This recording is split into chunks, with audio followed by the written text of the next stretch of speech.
Metcash's recent D365 failure, and how to find the best D365 partners and resellers.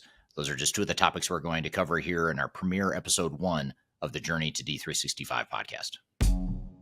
Welcome to Journey to D365, the podcast that covers everything related to Microsoft Dynamics 365 implementations. This podcast is not affiliated with Microsoft and covers the realistic truth behind D365 finance and operations and Business Central ERP implementation success. Whether you're new to the world of Microsoft or not, this podcast is for you. Now, here's your host, Eric Kimberling. Hello, welcome to episode number 1 of the Journey to D365 podcast. This is the podcast that covers everything you need to know about Dynamics 365 implementations, including the good, the bad, the ugly. My name is Eric Kimberling. I'm the CEO of Third Stage Consulting. We're an independent consulting firm that helps clients throughout the world, not only with D365 implementations, but for digital transformations involving all sorts of different technology platforms. We're an independent tech agnostic company, and this podcast is meant to be independent from Microsoft. It is not financed by Microsoft or any other Microsoft partners. So you get to hear the whole truth, but nothing but the truth related to D365 implementations.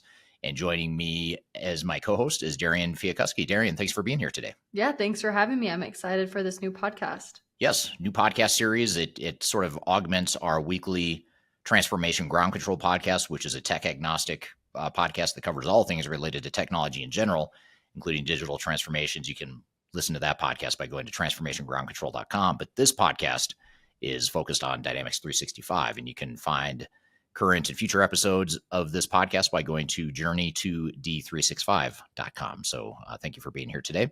The show is produced by Major Tom Productions and sponsored by Third Stage Consulting Group, the independent tech agnostic consulting firm that I'm part of and that I just mentioned a moment ago. And I've got a great show for you today. We're going to bring on a guest here later today, Rick McCutcheon, who is going to be on the show talking about how to find the best D365 partners and resellers. He's got a podcast that we're going to talk about here in just a few minutes. And his podcast is really focused on the reseller and the value-added reseller community within the Microsoft space.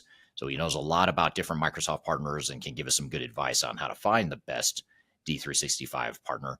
But before we jump into that, we also want to get into this case study, recent news just within the last couple months about in Australia. A big retailer called Metcash had a pretty significant failure in their D365 project. So we're going to get to that in a moment. But before we do that, what kind of a social media question do you have that we want to cover here in today's podcast, Darian? Yeah, so our social media question today is from YouTube, and it's justify why it is important to align implementation of integrated management systems with organizational structure. Yeah, it's a great question. So why is it important to align systems with organizational structure? And, when you look at technology today, especially with Copilot and on the AI side and some of the emerging tech that is coming out from Microsoft, there's a lot of changes that it can entail and a lot of enhancements and improvements that it can entail for an organization. But if you're really going to get the business value out of these new enhanced emerging technologies, you really have to align your people in your organization with that technology and vice versa. So, if you're going to automate someone's job or make someone's job easier and assign them new tasks, you need to really have a clear, deliberate strategy for what that job is going to look like in the future. Because more often than not, when organizations don't do that, people start to panic. They start to worry about what's going to happen to my job now that we've got Copilot and some of the AI capabilities that Microsoft has introduced. Is that going to take away my job? And if you don't provide a vision for how that person's job is going to look in the future and what's going to be different about it, they're oftentimes going to assume the worst. So from a change management perspective alone, you want to make sure that you have that clarity. And certainly in order to realize the business value of your investments in Microsoft products, you want to make sure that you're doing the same, because that's really where you're going to get the value, is combining and aligning people and technology along with processes too. So it's a really important step in the process, easier said than done, but something that absolutely has to be done if you want to be successful. Yeah, absolutely. That was a great question from YouTube. And audience, so you guys know, if you listen to the regular podcast, we do social questions every single week. So if you do have any questions, you can comment on this podcast or any other of our social media channels, and we'll be sure to answer those the best we can on any of our podcasts. Perfect. And then we've got this news with the the Microsoft D365 implementation failure, which is at Metcash in Australia. So what we recently posted a video about that, but what were some of your thoughts or summary of that case study, Darian? Yeah, so like Eric said, a video was recently posted to Eric's YouTube channel if you want to watch that on YouTube to get more information as well. But Eric, could you tell us what happened with this failure here? Can you just give us a brief overview of the project? Yeah, and like you said, it is something that we go into a lot more detail in the YouTube video. But just to summarize, first of all, Metcash is a diversified retailer based out of Australia. I don't recall if they have operations outside of Australia as well, but I do know they're a pretty significant, pretty large retailer in the region there. But they're a diversified retailer. They had budgeted 80 million US, I believe it's US dollars, to implement Microsoft D365, and that $80 million budget quickly ballooned to 300 million or close to 300 million budget. And the go live date kept getting pushed out from, I think originally it was supposed to be 2023, then it got pushed to 2025, and then further out from there. And, some of the things that they talked about in their assessment, there's some public information that's out there that talks about their own findings and their own assessment of what went wrong, which is the good thing about, when a failure like this happens at a really big company like that, if it's publicly traded or whatever, oftentimes there's a publicly published report on what happened and sort of a postmortem on what went wrong with the project. But some of the things they mentioned in the report, in the readout from this project, are, first of all, they said that there were complexities of standardizing their business processes, which was very difficult for them as an organization. And they implemented D365 with this vision of standardizing processes, but apparently that was a lot more difficult than they thought. Whether that was a problem with the software or a problem with the business changing to fit the software, I don't know, but there was clearly some misalignment there. Back to your question earlier, the audience question about, aligning organizational structure with technology. It sounds like that might have been a challenge for these guys as well. They also talked about how they were sold an unrealistic vision, which was really interesting choice of words. And I don't know if it was their system integrator, who, by the way, was KPMG, was the system integrator. I'm not sure if it was KPMG or if it was Microsoft or both that sold them this unrealistic vision. I don't know what was unrealistic about it, other than perhaps based on experience. And if I were to speculate, I'd suspect they probably were overly optimistic on how long the project was going to take, how much money it would cost, and how much difficulty it would be. So I'd suspect that Metcash went into this project not knowing or fully understanding how complex and costly and risky it would be. There was also some interesting dynamics too, where they were looking for one vendor. They wanted to sort of go all in on one vendor, and they had evaluated SAP and Microsoft. And apparently there were some internal biases toward SAP and against Microsoft. And I think from what I gathered from reading that report, it sounds like that those internal biases for SAP caused some sort of headwinds, for implementing D365, because the pro SAP camp was sort of pushing back on the idea of implementing D365. And, if you've ever been in that situation before, that can get pretty toxic and unhealthy pretty quickly when people start second guessing everything that Microsoft can and can't do, because we might have been better off if we just implemented SAP. Those sorts of, that sort of doubt starts to creep into the organization, which can be difficult. They didn't have a lot of great project governance, so the project was sort of just delegated off on the side and did not report up to the CEO until later. I believe later, when the project started to have trouble, then they had the project report up to the CEO. But by then, you've already wasted a lot of time and money at that point. And then, the last thing I'll say is that they appear to have lost a bit of control over the project too, because they had at one point 200 consultants on the project, plus their in-house resources, plus PricewaterhouseCoopers was providing quality assurance on the overall project. So they just had a massive footprint of consultants at one point. And I think they sort of, when you get that many consultants involved in a project, you start to forget who you are, and, you start to lose control of the project because you've got all these consultants that are just running the project for you. So, I think they're starting to correct some of this stuff, and we'll see how it unfolds. But those are some of the things that, we gathered in our research from trying to understand what went wrong with this particular case study. Yeah, that's a super good overview of what maybe happened with the project. Now that I guess the audience knows what happened with the project, could you explain some of the takeaways that you can gather from a project like this, or some of the lessons you can learn from a failure like this? Yeah, I mean, if I had to pick two things, I'd say one is go in with a realistic idea with your eyes wide open. I mean, you're not an expert most likely if you're an organization that's going through a D365 implementation. Chances are pretty high you're not an expert in D365.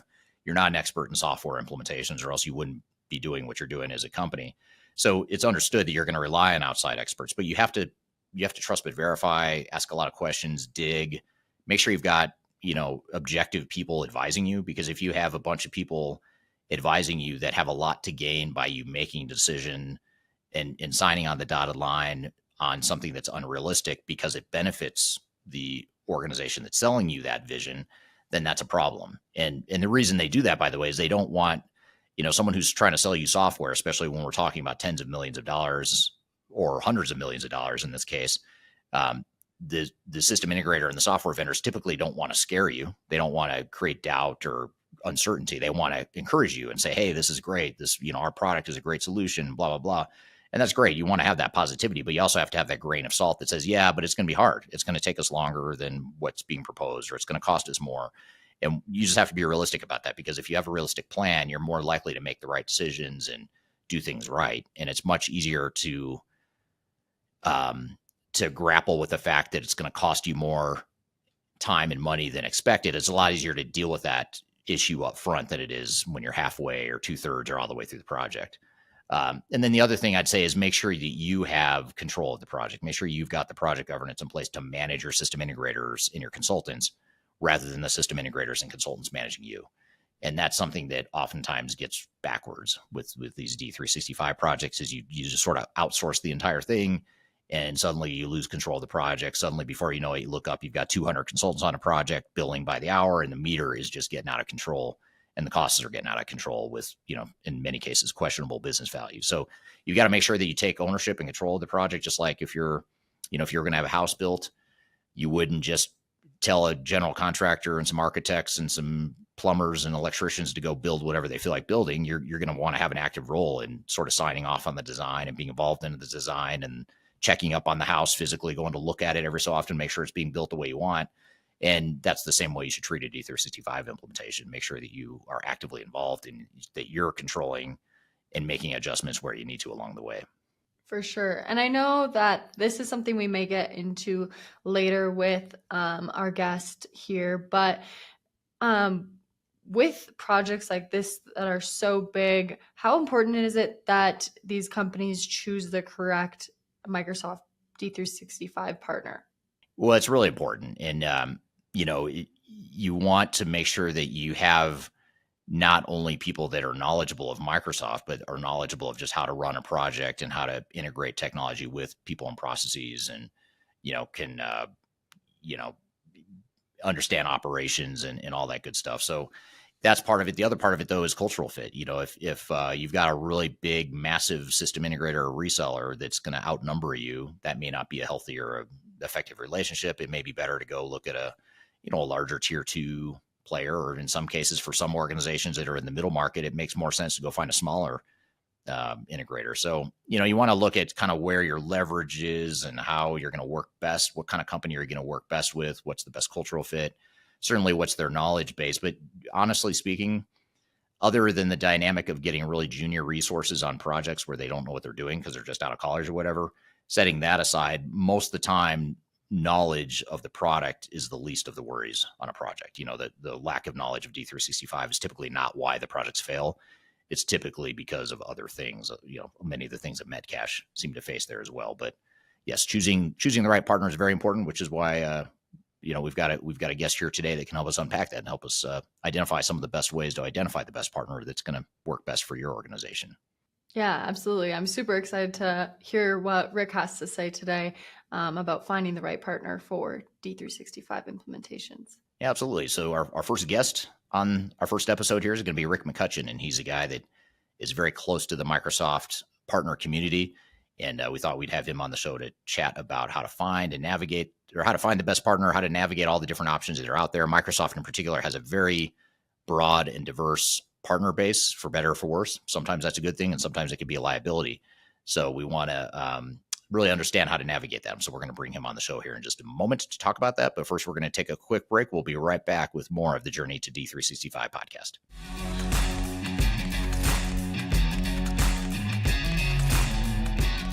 If you are involved in any sort of digital transformation or business change initiative, you'll want to download the Digital Transformation Report. With its comprehensive overview of business and technology trends and best practices, this report is a must-have guide for any transformation project or executive team. Download this free report by visiting Third Stage Consulting at thirdstage-consulting.com. You can also visit our website to learn more about us or download independent reports, videos, and other best practices. Again, visit thirdstage-consulting.com today to learn how you can take your transformation to the third stage of success. Are you looking for ways to promote your product or service to enterprise technology decision makers and influencers throughout the world, like the ones who listen to this podcast? Major Tom Productions creates media, events, and influencer marketing for B2B technology providers. Our productions are exciting, educational, disruptive, and effective. Most importantly, they create results. Our content is unlike any other in this industry, engaging, influential, and trusted by technology buyers and influencers throughout the world. Each month, our productions reach hundreds of thousands of targeted buyers and decision makers who trust and engage with our honest and tech-agnostic content. With long-tail viral results and engagement with our content, Major Tom Productions provides a way to reach your target market and create awareness, calls to action, and a connection with potential customers. So collaborate with us today. Learn how we can feature your product or service on podcasts such as Transformation Ground Control, Journey to S/4HANA, and Journey to Dynamics 365. We can also feature your brand on our YouTube channel called Digital Transformation with Eric Kimberling, which boasts over 100,000 subscribers and over 2 million video views per year. You can also participate in our in-person events, including our Digital Stratosphere Conference. Contact us today to learn more. We can tailor a marketing campaign that works for you. We look forward to helping more people learn more about and become engaged with your brand.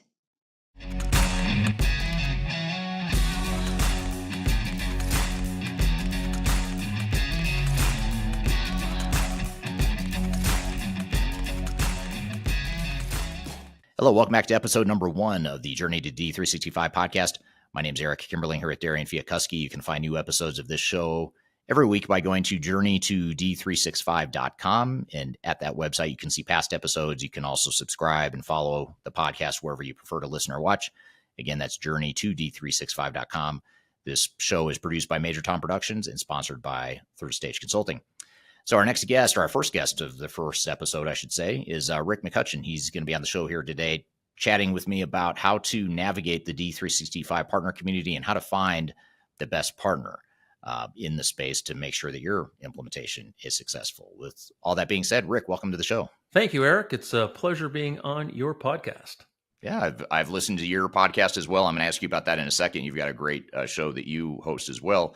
But before I get to that, tell us a little bit about yourself and your background in this whole world of Microsoft Dynamics. Well, I can say I'm a CRM guy. Been in CRM business for over 25 years now.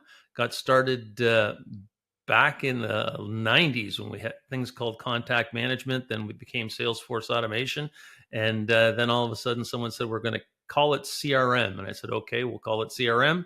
And off we go. So I had a company called Archer Systems. We merged with another company around 2000. And I kind of played around a little bit in the Salesforce.com world, NetSuite, SalesLogix world, but then I kind of landed when Microsoft came out with their Dynamics CRM product around 2004. Great. So you've been in the space for quite some time. You've seen a lot of change, I imagine, a lot of evolution of the product and the ecosystem and all that good stuff. A lot of things changed, but a lot of things stay the same. Yeah, absolutely. Well, before we get to the things that have changed and the things that have stayed the same, I also want to make sure that we talk about your Partner Talks podcast. And this is how I discovered you and learned about you. Tell us about the podcast. First of all, tell us about the podcast. So Partner Talks is a show that I developed probably around 2020. So we were, playing around with the idea that, I was being invited on to these other podcasts. I'm a Microsoft MVP, did a lot of speaking at all the Microsoft conferences, especially around the partner conferences. And people were interviewing me. I'm going, well, it doesn't look that hard. So I went on YouTube and learned how to do it and got a microphone and got some software and started interviewing some of my friends that worked for Microsoft. And we figured it out and we started producing it once a week, and we just passed the 200 mark. So these are short format, around 10 minutes each.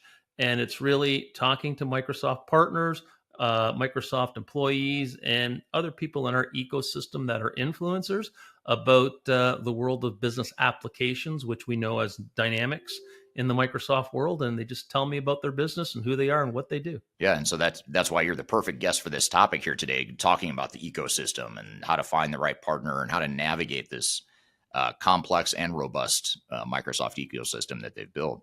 But based on all these, you said 200 episodes, right? You just hit your 200th episode? Yes, we just passed the 200th. Do you have one in particular that sort of stands out as a most memorable, or maybe just your favorite guest or discussion or topic that you covered in that podcast? No, but you'll see some of the longer ones I have. So some will go on 12, 15, 20 minutes. And we just start to roll. I get on a good subject with somebody, and then you'll see some that are 3, 4, 5 minutes, right? People, tell me who they are and what they do, and there's not much more to it. So I think if you look at the ones that are my longer format, probably going to be the best ones. Yeah.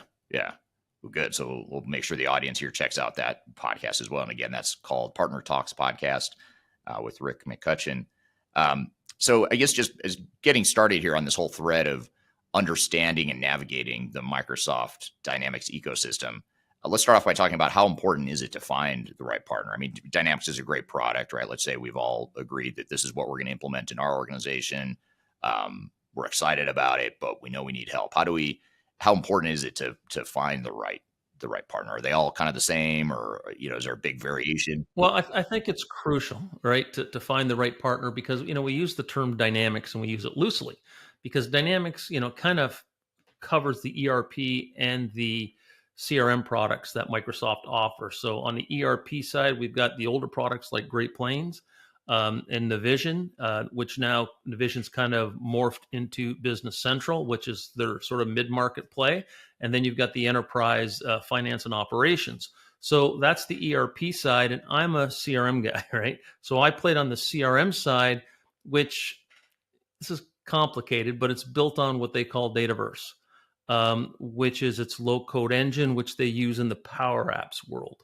So when you're looking to deploy Dynamics 365, sales, customer service, field service, those are all going to be Dataverse products. So you need to make sure that you have a partner that is very skilled with Dataverse and understands what we call first-party apps, which are the ones that I just mentioned. Yeah, and the thing that I find so fascinating about the Microsoft world, the Microsoft Dynamics world, is how they've built such a broad and diverse and robust ecosystem. I mean, there are a ton of resellers out there, a ton of VARs and ISVs, which I'm going to come back to what an ISV is here in a few minutes. But compared to other systems, like when you look at SAP and Oracle and NetSuite and Workday, they have their own ecosystems, which are fairly robust. But I would argue that Microsoft has the most robust ecosystem in the enterprise technology space, simply because most of the selling is happening through their partners, and Microsoft has sort of not a hands-off approach, but it's very decentralized. They allow their ecosystem to flourish, but with that comes a lot of inequity or variation in the capabilities of different partners. Have you seen that as well? Or this is just my opinion, of being independent and being agnostic. So when we start to look at the Microsoft partner ecosystem and why it's developed, I'm going to say there's probably 100,000 partners that do B2B type business, that are organizations out there. So when we start to look at Dynamics or business applications, it starts to narrow. Right. And you're going to really find that, the Great Plains partners specialize in that area. Business Central partners and Nav partner specialize in that area.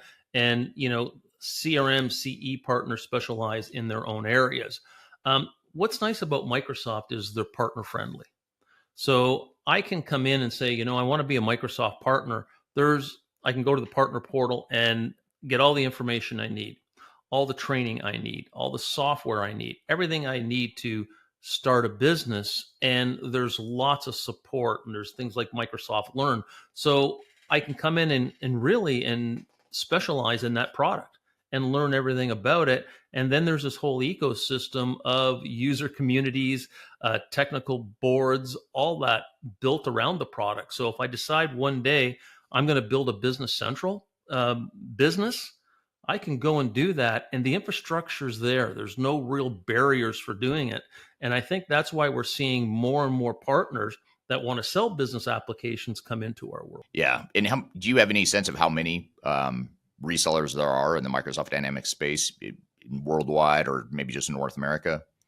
It's not an official number, but my searches on LinkedIn, I think we're probably around 20,000.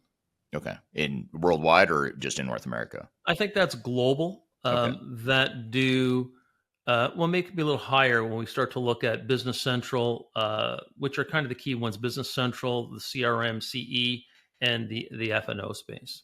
Okay. But there's a big movement happening out there, Eric, that we should talk about, and that's Power Apps. Okay. Right. So when we start to look at the Power Platform, which they took the low-code engine under the CRM product and they took it out, and they decided we're going to build a low-code engine that any developer can use to build applications, and they don't have to buy what we call the first-party apps. So we're seeing a lot of the modern workplace, which is the Office partners, learning that product and coming into our space. So a lot of people that were building on SharePoint at one time, you'll see them now coming in and becoming Power Platform experts, Power Apps experts. So we're seeing that business applications world of the core first party apps kind of sitting here, but it's a much bigger world when we start to look at, who's coming in from the modern workplace to start working with Power Platform. And that's why we're seeing when they have a conference around Power Platform, they're probably, and this is just a guesstimate, 50% of those people come out of my world, which is the business applications world, and probably half of them come out of the modern workplace. So that opens it up to many, many more partners.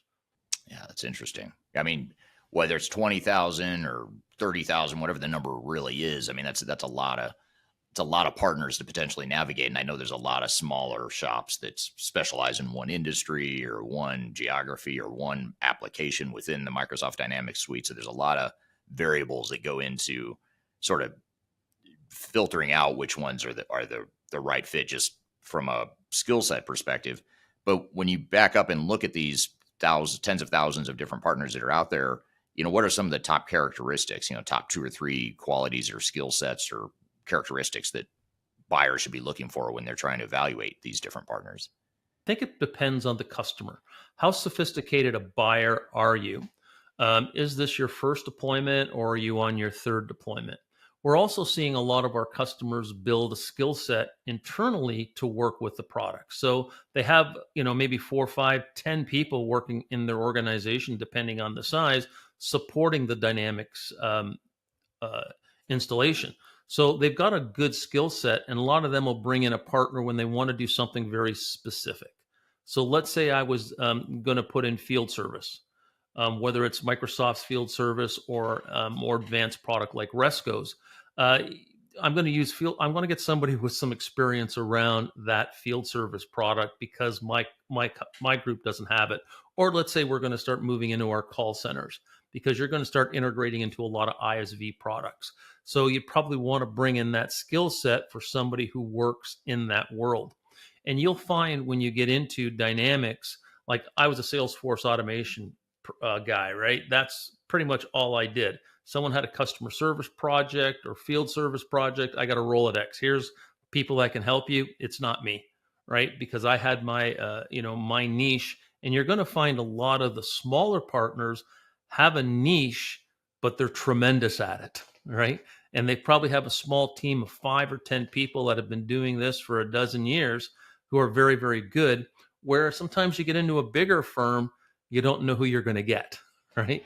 So if I'm doing a field service rollout, what's the resume of the person that is going to be working with my team? And, one of those skill sets, I presume, is the technical skill sets. How competent are they in understanding these different applications and how to deploy the most recent versions of it? So what are some ways that a project team or a company can assess and evaluate the technical competencies of the partners they might be considering? So I'm going to back up here because what you said, you need the technical chops, right? I need somebody who understands the product. But in Microsoft world, we're in this Microsoft cloud now, right? So there's a lot of ways to do things, right? Where am I going to store my data? That's a question that you can answer 3 or 4 different ways. What's the best for me?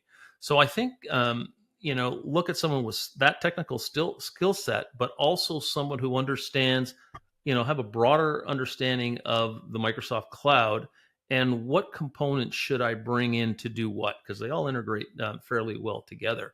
Also, if you're doing an ERP installation, there's going to be anywhere from 5 to 15 ISV products attached to it. So you need somebody who understands the ISV ecosystem, because that's going to save you a lot of time and money on what you need to deploy. So it's not as straightforward as, do I know how to build everything? Because you'll get some partners that want to build everything, right? And I think we want to avoid that in this day and age. I'm here with Rick McCutcheon. We're talking about how to find the best D365 implementation partner. I've got a lot more to cover. We're going to take a quick break, and we'll be back with more of the Journey to D365 podcast.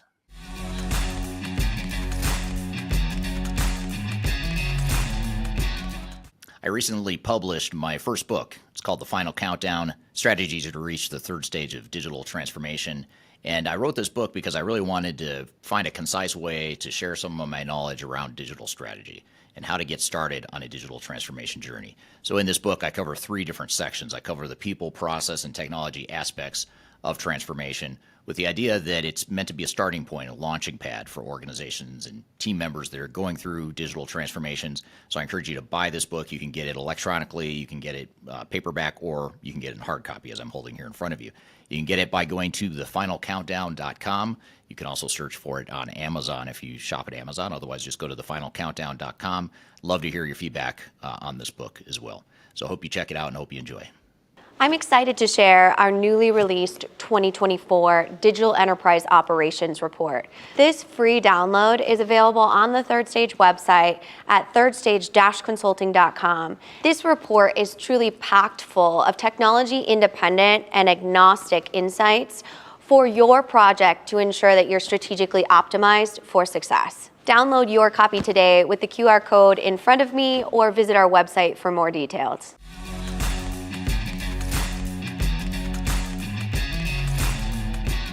Hello, welcome back to the Journey to D365 podcast. My name is Eric Kimberling here at Darian Fiakuski. You can find new episodes of this show at journey2d365.com. The show is produced by Major Tom Productions and sponsored by Third Stage Consulting, which is an independent consulting firm that helps clients throughout the world with their D365 implementations, as well as their non-Microsoft digital transformations as well. I'm here with Rick McCutcheon. We're talking about how to navigate the partner community and how to find the best partners within the Microsoft community. The topic I want to dig into a little bit more, and that is the whole ISV concept.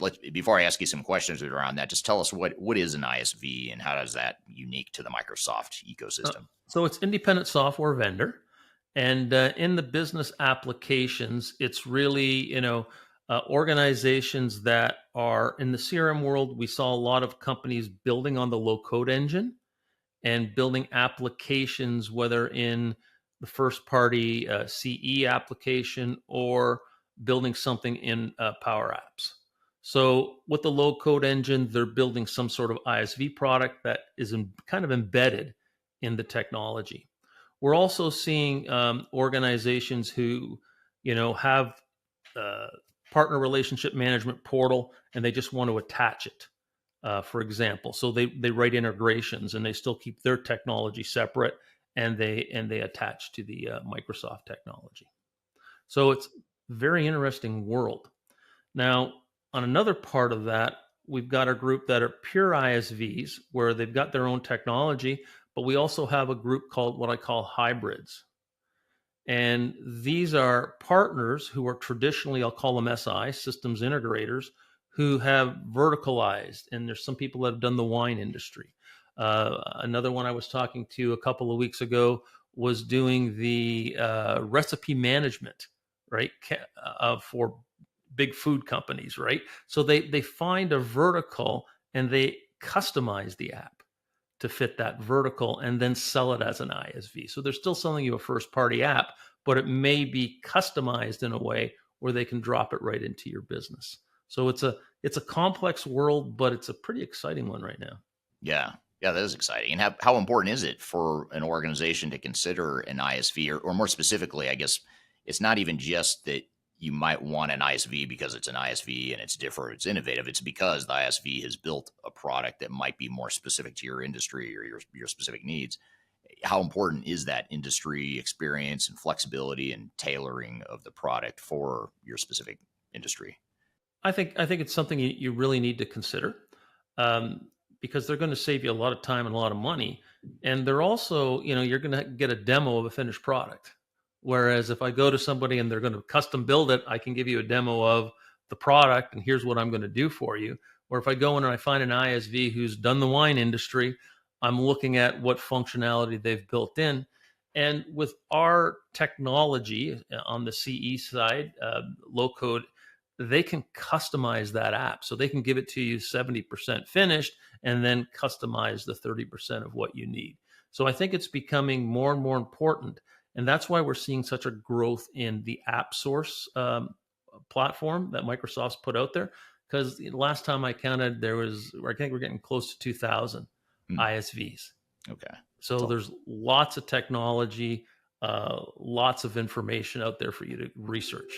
Yeah, that's a lot of options. I mean, you look at the 20,000 resellers, a couple thousand of those are going to be ISVs.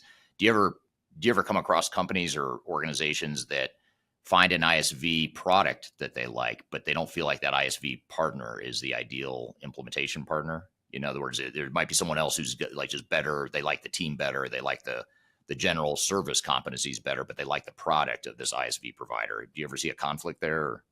I won't call it a conflict. We're seeing more what we call P2P action out there right now, partner to partner. So the pure ISVs that I talked about before that, we built some technology onto Dynamics. They're looking for partners to implement because they don't want to get tied down into these big projects. And even a lot of the ones that have done hybrid projects prefer to partner with somebody because I'm trying to sell more of these wine industry projects, right? So once we get into a Dynamics installation, then, the customer probably I want help with Dynamics, but also what else are we going to be doing with Power Platform? What are we going to do with storage? And then we've got AI, right? So what's the AI outcome, or what do we want to be able to do with AI? So it becomes a much bigger project, and that partner may be attached 2, 3, 5, and forever, right, to that client as they start to build out this technology, where an ISV really wants to get their application in and kind of move on to the next one. Right. Yeah, it makes total sense. That's interesting, that partner to partner concept, because you don't see that, or I don't see that a lot in other ecosystems. When I look at other big enterprise tech players, I don't see that often. It's a lot more cutthroat, competitive, siloed, whatever you want to call it. So it's interesting to see there's a little bit more collaboration, which I imagine leads to more innovation and more options for customers that are deploying Microsoft Dynamics. Yes, and they're more likely to tell you that here's what I do, here's what Eric does. He's a specialist. I'll do my piece. I'm going to bring Eric in to do his piece. So I think we're getting more collaboration. And if you go to a Microsoft partner conference like Directions, which is really a partner conference for that mid-market group, more's done at the bar at night, right? Because you walk in there and all these business owners are there, hundreds of them, and it's just one conversation after another. So it's very different than other ecosystems this way. Right. Yeah. Very, very interesting.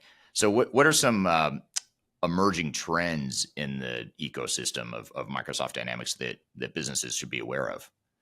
Well, Microsoft's really pushing the AI, and they call it copilots, right? And I think they've got over 100 copilots built today. So that's their big push as a business. But I think from a customer perspective, I'm starting to do some sessions. I do some thought leadership stuff for MS Dynamics World, and we're planning our first Fabric, which is the reporting platform that Microsoft's pushing out there. It kind of spun out of the Power BI world.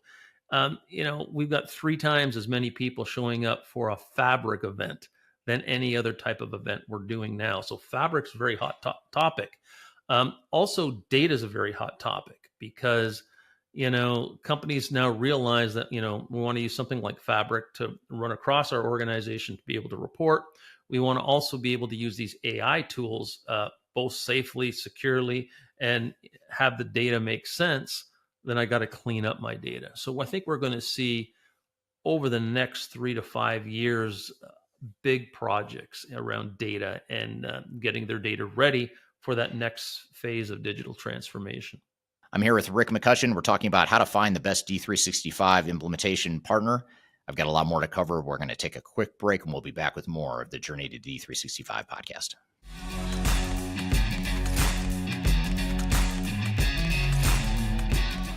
I'm excited to share our newly released 2024 Digital Enterprise Operations Report. This free download is available on the Third Stage website at thirdstage-consulting.com. This report is truly packed full of technology-independent and agnostic insights for your project to ensure that you're strategically optimized for success. Download your copy today with the QR code in front of me or visit our website for more details. Hi, this is Eric Kimberling with Third Stage Consulting and your host of Transformation Ground Control. I want to encourage you to read our Guide to Organizational Change Management. It's a free report or free guide that we published. It's one that I actually wrote that talks about best practices and lessons learned as it relates to change management. So as you know, on this podcast, we cover a lot of stuff related to the human sides of change, organizational change management, including training, communications, org design, all kinds of stuff as it relates to change management. So if you're trying to learn more about change management or you're looking for more direction and ideas on how to get started on your change management strategy and your overall journey, be sure to check out this guide. You can read it by scanning the QR code on the screen in front of you or in the links below for this particular podcast episode. You can find a link to take you to the page that will allow you to register to go ahead and download that and read it for free. So be sure to check it out. It's the Guide to Organizational Change Management, written by yours truly. I hope you enjoy it. Let me know what you think, and hope you enjoy the rest of this episode.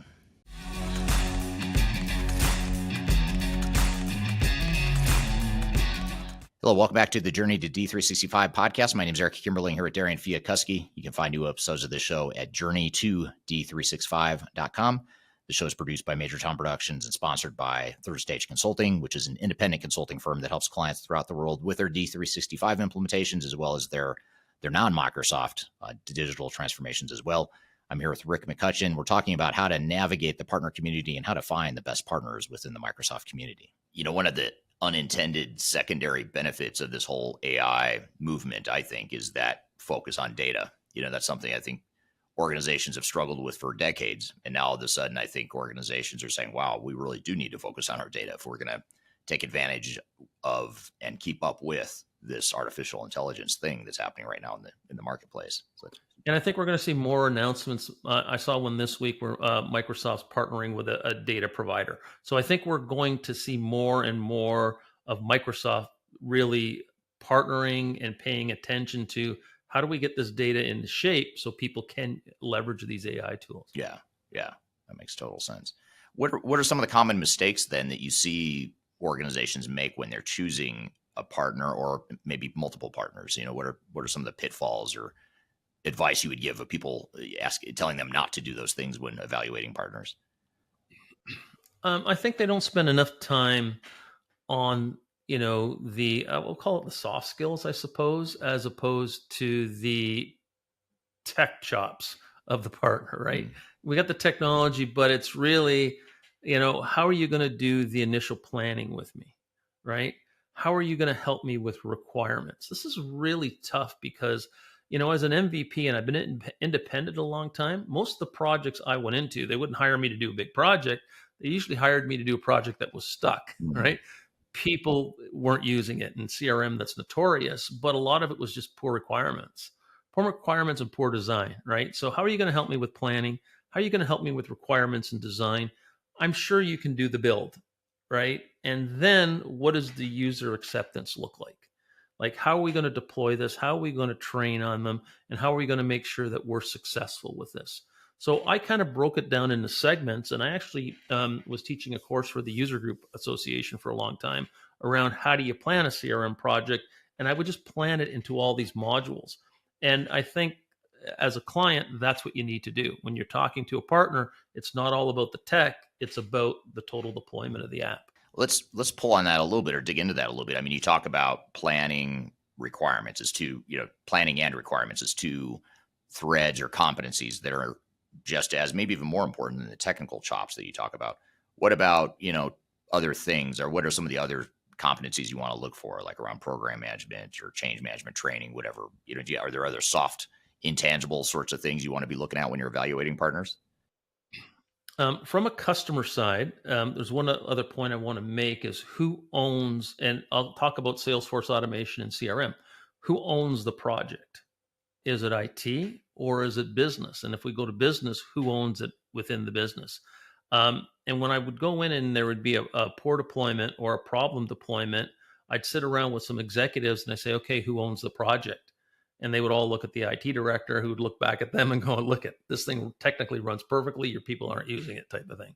So I think, planning and building and understanding the team from the internal team who's going to work on this, and who's the partner team, like who are you going to bring on this? And one of the things I started doing quite a long time ago, which I really thought helped, was let's look at a project plan. Like, I want you to give me a proposal, but I also want you to give me a project plan. And in that project plan, I need you to kind of detail everything you're going to do for the money, right, that you're asking for me. But I also want another column here saying, what are the requirements from the business? Who am I going to have to provide to work on this, and how many hours? Because I think a lot of projects got out of sync, or still get out of sync, because the partner comes in and says, I'm going to do all this, but the customer can't keep up, right? Because a lot of these people have full-time jobs and they're trying to deploy a CRM system part-time. And they just can't keep up with the project, so things get out of whack, and that becomes trouble because partners start moving resources around. I can't have an architect sitting there, right? This person's costing me a lot of money. I've got to move them on to another project. So that's where things sort of get funny and get out of sync. So really, what's the planning around this? And, we talk a lot about building a center of excellence. What is a center of excellence going to look like that's going to drive a lot of the project and what we do? Right. And how do you center of excellence is a great term, and it's a great sort of follow-up to how do you ensure that, assuming you find the right partner, they're the partner that's going to take you the distance to get you to go live and get you to adopt the technology? How do you transfer some of that knowledge, or what are some tips to ensure that you're not overly dependent on that partner, and that you can self-sustain yourself after that partner leaves? In other words, how do you do that knowledge transfer, and how do you build that center of excellence? Is that something that is that incumbent on the partner to do that for you, or is that incumbent on you, the implementing organization, to figure out how you're going to handle that? A good partner is going to tell you, right, what you're going to need to run the system. And so I don't do a lot of projects anymore. I kind of do practice management and ISV management, but once in a while I get pulled into a project from the user community. And I'll look at things and I'll say, okay, you're going to deploy this. This is a fairly large deployment. What's your team going to look like post-deployment? Who's going to be on it, right? You need trainers, you need administrators, you need technical people that are part of this project that are going to remain, because this project doesn't have a start and a beginning. This project will continue on for months, maybe years. So you've got to kind of treat it that way. And so I did a lot of work with the user group communities over the years. And I'm in Toronto, so I organized the Canadian National CRM User Group. And I'm organizing now an enterprise, international, for enterprise customers. So when we do a event, right, we just did what we call the Doug Dynamics Con Live in Denver. So I meet people that are very successful, that are on their 3rd or 4th deployment. They'll come to a user group community with their admins who admin the system. They'll come with the technical people that work on the system and the business owner. So the most successful ones show up at the community meetings with, those groups of people, because they're all learning something different, right? And they're talking, and they'll go in and talk to other customers, and the business owner wants to talk to the business, like who owns the project. The technical people, they want to go to the technical deep dive, and the admins want to talk to other admins. So how do you get it going? So I think when you start to build that culture internally, it's very important. And if you find a partner, and there's some good ones out there that'll help you do that, those are the partners you want to work with. The ones that want to kind of give you half the information are the ones that, I'm a little worried about, because it seems that they want you dependent on them for a long time. And I don't think that's the way to go. I think is to get the customer up and running and working with that technology so you can move on to the next deployment, the next project for them. Yeah, you don't want to create that learned helplessness or that unhealthy dependency on a partner versus just you taking ownership and you being able to sustain that longer term. Exactly. Yeah. So what kind of closing advice or tips would you have for businesses that are currently in the process of selecting a partner or reseller or ISV in the D365 space? I mean, what sort of closing tips would you leave us with? I would really do my due diligence. I'd look in a couple places. I would see, are you involved with the user group communities? Because I find that the best partners are very involved with user groups, right? So they're giving back something all the time. Also, you're going to see, are the employees there long-term? Right? How long have they been with you? What's their technical background? And in this Microsoft world, do you have any MVPs working for you? Because that's the most valuable professionals, and that can be someone who works for a customer or works for a partner. But companies that invest in their people will have MVPs there. If they're not investing in their people, the MVPs don't stick around, right? So do you have MVPs? And then, let me talk to some of your customers that are like me, the same size as me, the same type of deployment, whether it's local, regional, or international. I want to talk to other ones because maybe you're too big a partner for me. Maybe I just have a small project. I probably need somebody my own size. But if I'm going to be an international deployment, I've got to work with somebody who can support that deployment, whether directly, like work with one of the GSIs, we call them in our space, or do they belong to part of a network? And now there's a lot of these P2P networks popping up of smaller regional partners working together to do international deployments. Yeah. Well, thank you for helping us unpack this whole thing that we call the Microsoft ecosystem. And there's a lot to it. And like I said, there's a lot of choices, a lot of great options in the space. It's just a matter of the difficult part is the fact that it's just a matter of navigating that and trying to figure out which ones are the right fit. So I appreciate your perspective, and you have a pretty unique perspective given that you work with so many of these different partners and you see so many of them throughout your work that you do now. So I appreciate your time here today. And if people want to reach out to me on LinkedIn, I can direct them to a user group community that I think can help them get started, on their Dynamics journey. Yeah, that's great. And yeah, we'll make sure people follow you on LinkedIn. And just for those that are listening to the audio only version, it's Rick McCutcheon, and the last name is spelled McCutcheon. So there's an E in there that's silent, but it's McCutcheon, but with an E in there that makes it sound like McCutcheon, which is how I wanted to pronounce it at first. But is there a website, or how do people find your podcast, Partner Talks? PartnerTalks.com. All right. Easy enough. PartnerTalks.com. Rick McCutcheon, thanks for being here today. Okay, Eric, thank you for having me, and I hope to be talking to you more about the Microsoft ecosystem in the future.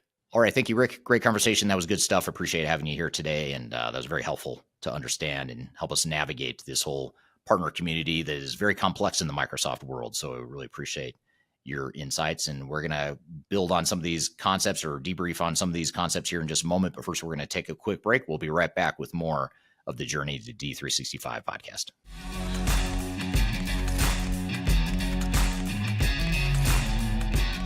Hi, this is Eric Kimberling with Third Stage Consulting, and I want to invite you to join our annual tech agnostic conference called Digital Stratosphere. Digital Stratosphere is a conference that features some of the industry's brightest minds, greatest thinkers, and it's a great opportunity to network with peers, other industry people, other CIOs, other project team members that are going through digital transformations or ERP implementations. We've got a great lineup of speakers this year. It's a 3-day event, a lot of great entertainment, networking opportunities. I'll be there as one of the keynote speakers, along with some of my favorite speakers in the industry as well, both within Third Stage Consulting, but also outside the company as well. So I encourage you to check it out and learn more. You can go to stratosphere2024.com to learn more about the event. You can see the agenda, the way it's shaping up, and you can see some of the past testimonials of people that have attended. And the event is October 2nd through the 4th, 2024. It's going to be based in Denver, Colorado, downtown Denver, beautiful downtown Denver in the fall, which is a great time to visit Denver if you haven't been.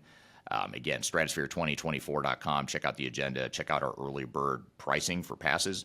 And the other beautiful things, if you can't be here in person in Denver, which we hope you can, but if you can't, you can also join remotely as well. We have virtual passes available as well, so you're able to join from wherever in the world you might want to join from. So stratosphere2024.com, check it out, and I hope to see you there. The last thing you want to have happen is for your digital transformation to end up in court.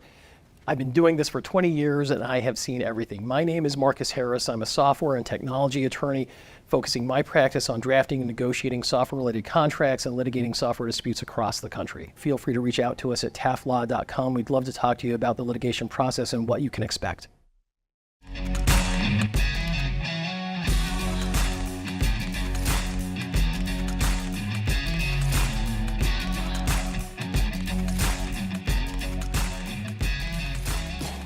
Hello, welcome back to the Journey to D365 podcast, episode number 1. My name is Eric Kimberling here at D3 in Friakuski, and we just had Rick McCutcheon on the show talking about the partner community and how to find the best partner for an implementation. What were some of your takeaways from that conversation, Darian? Yeah, I think he provided some really good insights on what companies should look for when trying to select a partner for D365 implementations. I think one thing that stood up to me is how crucial he made it seem, which it is, to find the right partner, because that covers, you want to make sure you have a partner that he said that covers all the ERP and CRM products that Microsoft offers. I know you said earlier in this episode that knowledge is usually something that you don't necessarily need to be concerned about when it comes to hiring a partner. Most companies you hire will have adequate knowledge. It really just comes down to that cultural fit within your company and the company you're hiring. So Eric, can you kind of expand on what specific things then should you look for when selecting a partner when it comes down to the cultural fits? What are some specific things maybe companies could ask or look for? Yeah, I think the first thing, and this is something that actually a lot of our clients do before they become clients. In fact, we encourage them to do this, and that is to, ask to talk to the team that you're going to have on your project. Not just the partner or the senior person that's selling you the project or selling you the services, but the actual team that's going to be assigned to it. And that's a first step to not only making sure you've got the right team to start, but it's also creating a mindset within your own internal team that, hey, we're in charge of this. Yes, we're bringing in experts to help us, but we have a sort of a final say on who would be on this project. A lot of times you find that, hey, we may have picked the right partner, but 5 of the 6 people that are being proposed are great, but this one person that's on the project doesn't really feel like they're going to work well with our team. So let's look at other options from that same company potentially on how they can help. So, or who could best fill that role. So I think asking to speak with and see resumes of people that are going to be on the project, that is in your, that's your right as a customer to do that. So that's one thing that I would do. And then, also just, kind of walking through less questions about what do you know about Microsoft and more about the style and the methodology that the firm would use. For example, you can ask some questions, behavioral type questions like, what if we have 4 different ways of doing the same process within our organization? How are you going to help us navigate that decision of whether we keep all 4 processes or do we standardize one?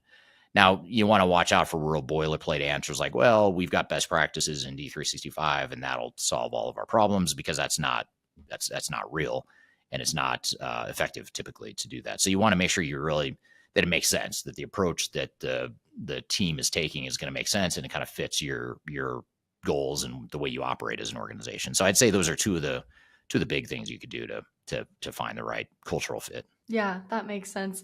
And what would you say, or what would you recommend to a company that is maybe looking to implement Microsoft Dynamics and maybe they never have had it before?